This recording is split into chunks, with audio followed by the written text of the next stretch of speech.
इसमें कितने लोग का प्यार अभी टूट गया है, थोड़ा एक बार बताएंगे आप लोग। जिसका प्यार हुआ था, जिसको टूट गया, किसका किसका प्यार टूट गया, दिल से बताइएगा। अपनी अपनी गर्लफ्रेंड का कसम है, बहुत लोग के दिल टूटल बा, प्यार नहीं किया। एकरा से करोगे?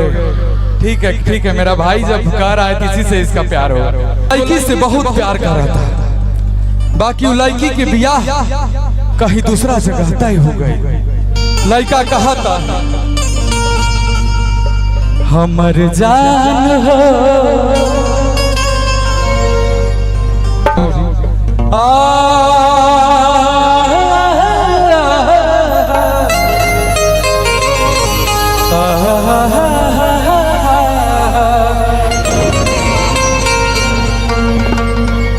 सुपर ना कि जहिया तो हर डोली कोई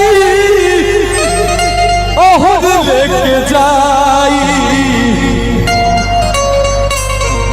ओही दिन जान हमारा और उठ जाई। लड़का कहा था कि तू हमरा के छोड़ के चल जेबू तो हम ना जी पाएबू। अपना बाबूजी से कहा के अपना ब्याह कैंसिल करा दे। कि ससुरा चाहिए उपकार का दिया हमर जान हो, हमर जान हो, अपना हाथे हमर संस्कार का दिया हमर जान हो, अपना हाथ हमर संस्कार का दिया। चाहिए तो हर डली ओहद लेके जाई, ओही दिन जान हमर अर्थ उठ जाई। ससुरा चाहिए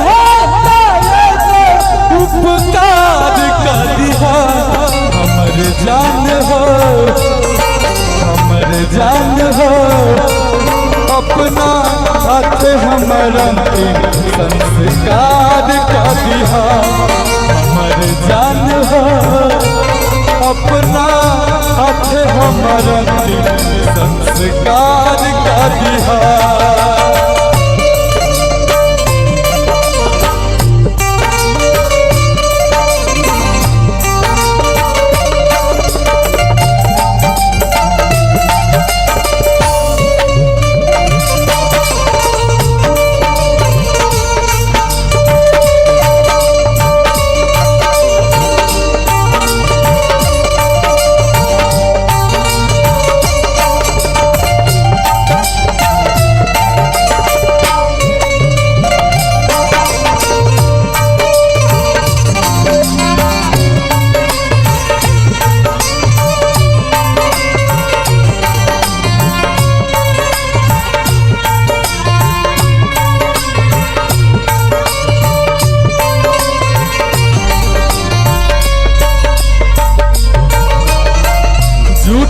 भी टूट जाला नहिया के नाता, कैसन प्रीतिया बनवले विधाता।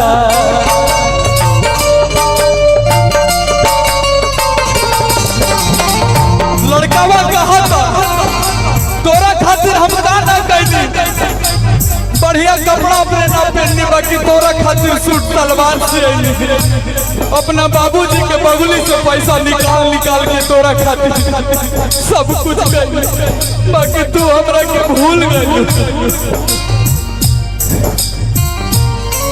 लड़का का कहलत भैया बन के सुहागन अपना पिया घर जइहा, जाके ससुराल अपन दुनिया बसैहा।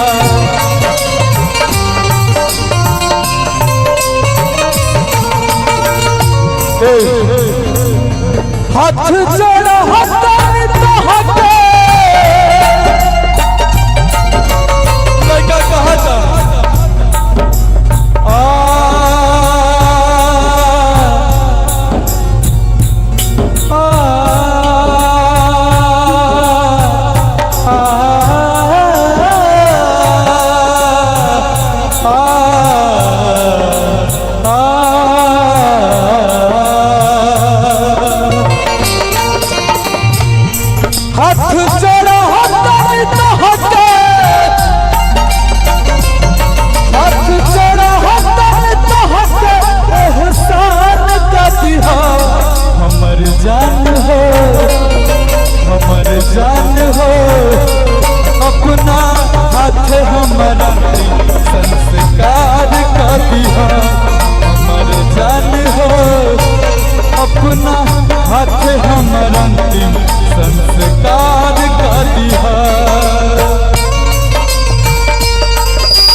के सुहागिन अपना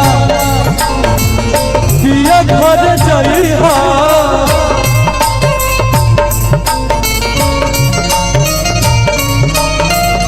बन के सुहागिन अपना पिया घर जइहा जाके ससुराल अपन दुनिया बसइहा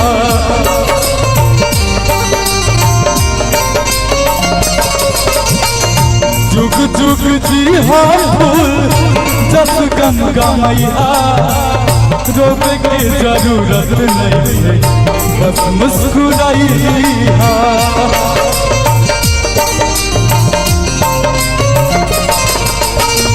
बतावे के पड़ी हमारा भाई लोग साथ में कि हमरा तू धोखा काहे दे अगर धोखा दे तो हमारा खातिर एगो काम करना है छोटा सा हमारा खातिर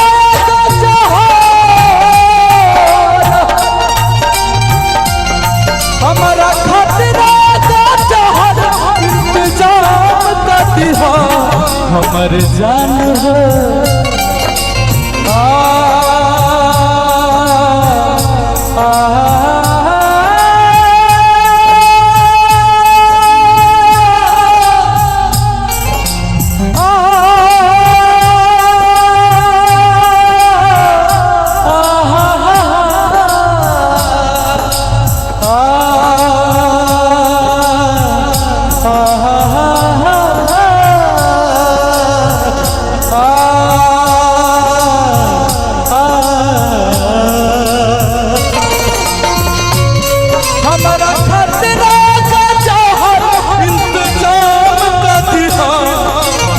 जान हो हमर जान हो अपना खातिर एगो इंतजाम कर दी हमर जान हो हमारा खातिर एगो इंतजाम कर दी हमर जान हो हमर जान हो हमारा खातिर एगो इंतजाम कर दी